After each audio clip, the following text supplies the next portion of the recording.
Going to the phone line right now on the Mercedes-Benz van phone line is our friend, none other than Jay Bilas of the worldwide leader in sports. How are you, Jay? Did we miss him right there? No, he's there. He's on. You there, Jay? Okay, so you and I are going to have to throw down. There we go. Yes, we are. There we go. Your phone was cutting in and out, but it came in just at the right time for your punchline or your slap line. Should we call it a slap line? What should we call it? Slapstick comedy. Yeah, an open hand slap line. Okay. So I'll give you the floor. I saw your tweets and your Instagram on it, but I give you the floor on what happened at the end of Wisconsin yesterday and your thoughts on it. Yeah, it was disappointing. One, to see coaches who are supposed to be the quote-unquote adults in the room to act that way, and I don't let anyone off the hook. I mean, I think there are differing levels of culpability for the incident, but no one is blameless in it.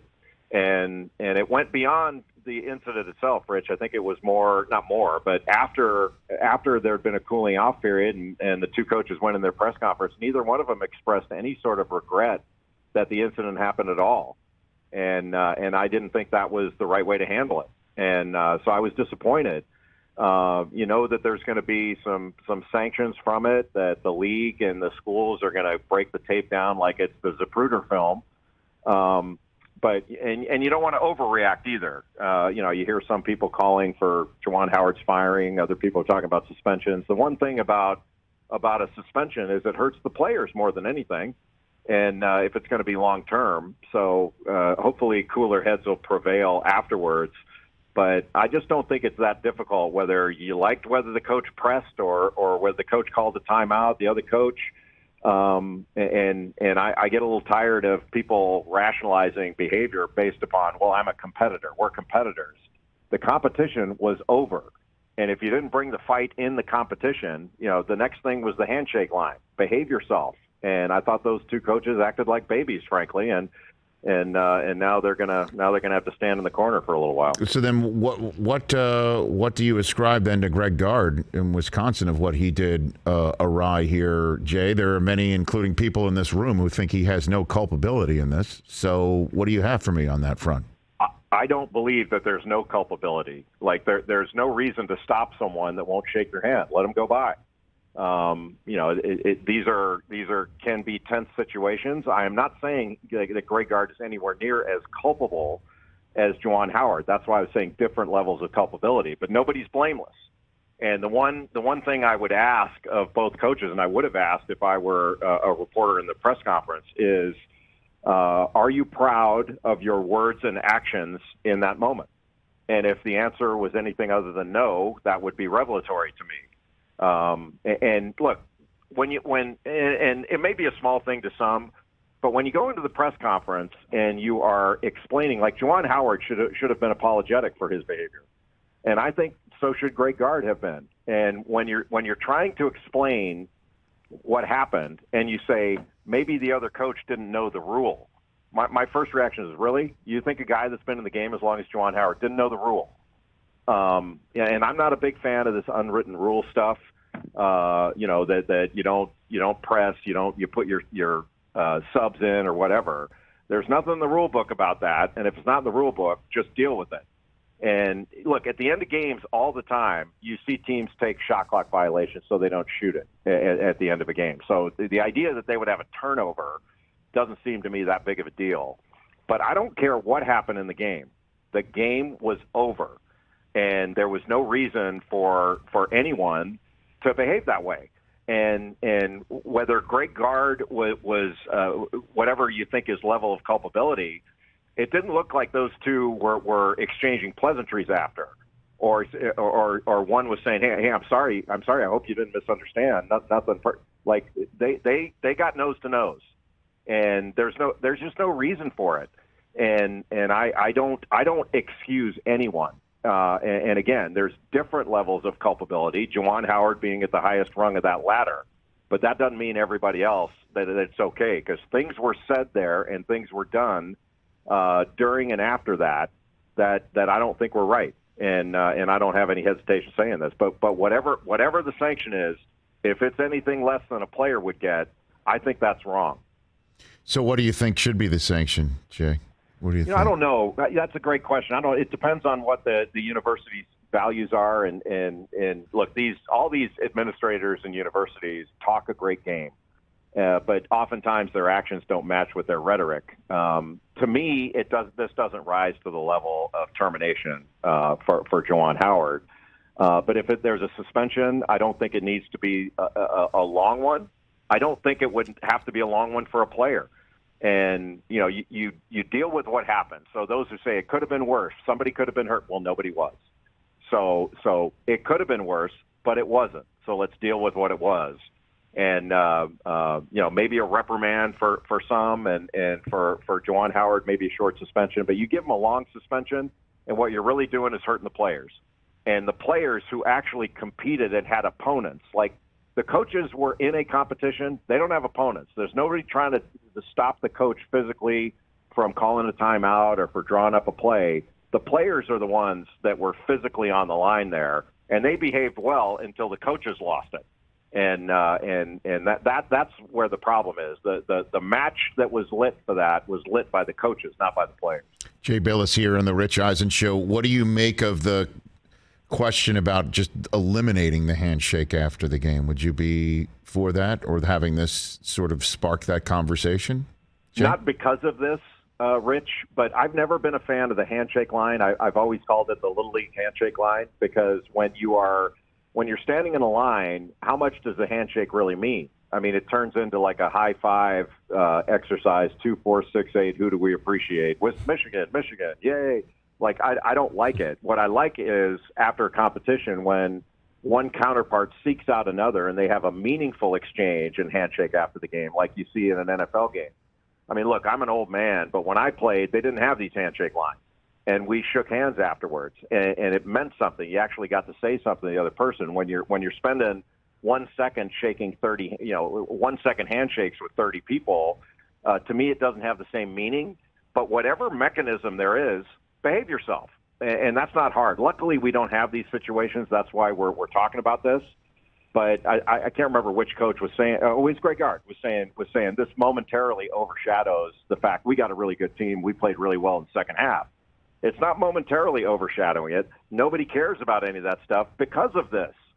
And the truth is there was no reason for it. If they had a problem with each other, they could call after the game and have their little hissy fit on the phone. They didn't need to do that there.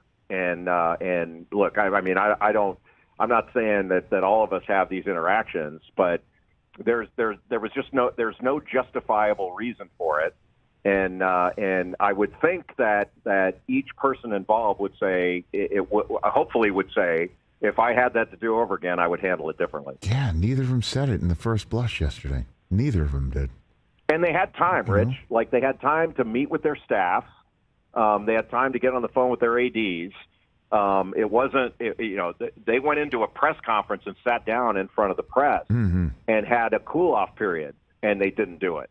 And to me, that sent, that made it worse, and that made me feel worse about it. That we're kind of dealing with the situation where folks just didn't get it. Now, is it a capital crime? No. And will we in the media not glorify? We're going to use this. So the next time they play, this is going to be the lead into it. And so how much do we dislike it if we're going to show it? Like, when somebody runs out on the field during a game, right, it's been network policy. We don't show it because we don't want to encourage it. But we're going to show this, and we're going to make a big deal out of this because it hypes it. And some people, maybe it's a fair point, but they say, no, I like this. I like the grit. I like this. I don't think this is what competitors do. Competitors bring the fight during the competition, and they're sportsmanlike when the competition is over because they understand that we're going against another great competitor and we can lose. That's possible. So I don't. There are a whole bunch of levels where I don't like this, and to me, this isn't like two older men getting into a fracas when they have security to pull them away from each other. If you want to argue after the game, the speech and debate team has openings, and if you want to fight, the Golden Gloves is taking applications. If you want to play a basketball game, they just played one, and the deal after the game is shake hands and move on, and they didn't do it. Jay Bilas here on the Rich Eisen Show. So let us move on for the moment now, and it's kind of a shame too, because now that the NFL season is over and the NBA All-Star game break is hitting, like this is usually the time when everybody kind of surfs back in or really gets into college basketball, and then this is the first thing we're talking about. So let's hit who you think has the best chance to cut down the nets over the next month and a half. Jay Bilas. Rich, I think it's a different year than last year where we had two teams that stood out above the rest with Gonzaga and Baylor that were head and shoulders better than everybody. I think this year we've got about 8 teams that are title favorites, I would say, prohibitive favorites. So I think the champion will probably come out of that 8. But all of them can lose in the Sweet 16, too, because they're not as powerful as they were last year. But they're very good. I think Gonzaga is the best offensive team. I think Auburn is the best defensive team. Both of them are outstanding. You got Arizona and UCLA out of the West that are excellent. Purdue is up there. I think Duke is up there. So we've got a number of teams that are really capable, but all of them have I don't want to say flaws or a hole, but all of them aren't powerful enough to say that they can have a bad outing in the Sweet 16 and survive it. You're going to have to come to play in every game this year, and it's just a different year. And in one way, it's beautiful. Like last year, I think if Baylor or Gonzaga had been beaten before the Final Four, I would have been shocked by that. And I won't be shocked if any team gets beat in the Sweet 16 this year because it's that kind of year, and it may make it more delicious for a fan. I don't know the answer to that because I can't remember us having ever a bad NCAA tournament. But this is more kind of a normal year. But Gonzaga is not getting the credit they deserve for being one of the truly great teams this year. They're the best offensive team, and it's not even close. They're magnificent to watch. And then, of course, it's the final weeks of the stellar all-time great career of Coach K. And I want to play this soundbite for our audience. I'm assuming you heard it. I don't know. You travel around. So did you hear J.J. Redick along with Jason Tatum on his podcast? Did you hear this exchange? I did not yet. I haven't listened to it yet. All right. So I'm a devoted listener, though. Of the Old Man and the Three podcast, J.J. Redick having fellow Dookie Jason Tatum on, talking about Coach K and a timeout that he witnessed when he returned just recently with his kids, and they were sitting behind the bench and heard this exchange with Coach K right in front of him. There was a timeout, second half, and I could see it. I mean, the body language was bad on the court. And, everybody runs back. You sit down and you wait for Coach. So Coach meets with Shire and Chris Carrawell and Nolan, and he comes back to the huddle, and all he says is he looks at each kid, and he says, "I hate your faces." He's like, "Your faces suck," and then he walks away. That was the timeout, and I thought to myself, man, how many times did that happen? Some similar version of that. Jay, does that sound familiar to you? Yeah, it does. And that's sort of kind of the difficulty of this last season, if you want to call it a difficulty, is on one hand, we are rightfully so throwing rose petals at Coach K's feet. But when people tell stories about, years ago or things that happen when times get tough, I think sometimes, some people can take the wrong thing from it. And, Coach K is an amazing competitor, and we have had really difficult times. He is not perfect, but he's as close to perfect as a coach that I've ever seen.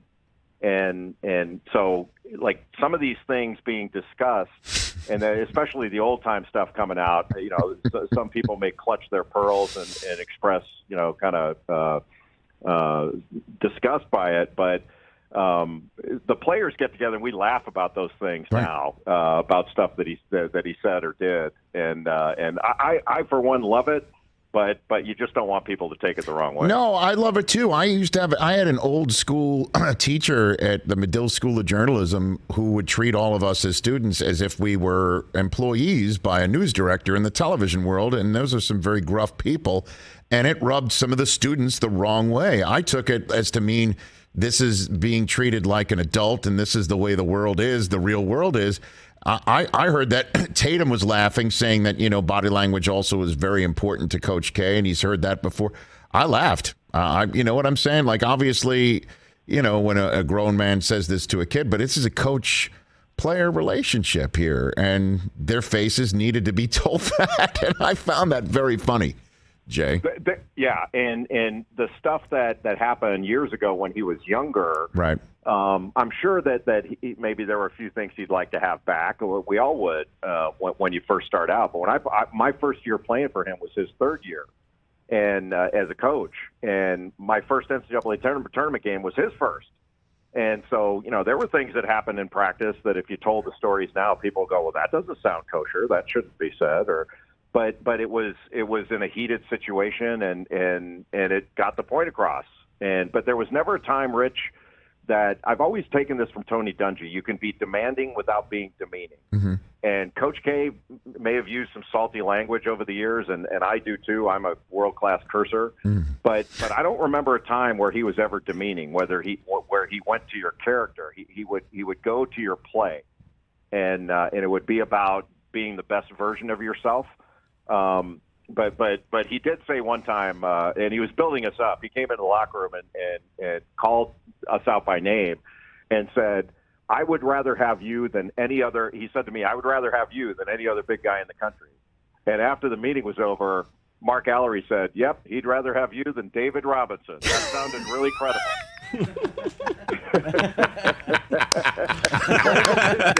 Don't want Wayman Tisdale. I want Bilas. His credibility took a huge hit when he said that.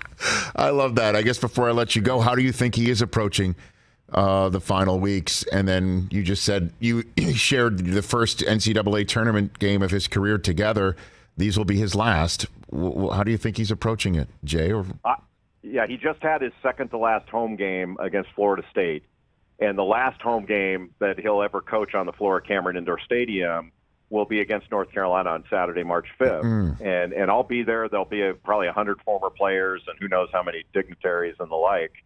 But I think it'll be intensely emotional, and he'll do his best to manage it and try to keep it away from the players. But it'll be inescapable. Like the tickets, some of the tickets are going for $20,000. And I started thinking, I got a seat in the booth that for $20,000, I might want to get that thing up and watch it on TV. But it'll be an unbelievable happening. But he won't be able to escape the emotion. But I know, from knowing him so long, I know he'll manage it the best that it can be managed. But it'll be a lot of fun to watch and to reminisce and all that. I'm going to be up there early, and I'm probably going to stay late because there'll be so many former players there. So I'll probably tip a few back with them as soon as the game's over. Well, look for my call, Jay. I want to be a fly on that wall. That's for damn sure, man. And I appreciate the 2 cents today, as always. Thanks always for the call. A pleasure, brother. And again, do not ever violate the unwritten rule of broadcasting by promoting another interview while mine's coming up, because we will throw down in 2 seconds and it will not be an open hand. Well, you know what, Jay? Let's just agree to just blow by each other right now and have an offline conversation, just for the kids' sake. You know what I'm saying? Not around the kids. Take care of yourself, Jay. You're the best. Take care. That's Jay Bilas. At Jay Bilas. Follow him. You should. If you don't, I do already. Hey, you watched all the way to the end. Thanks for that. Watch more right here.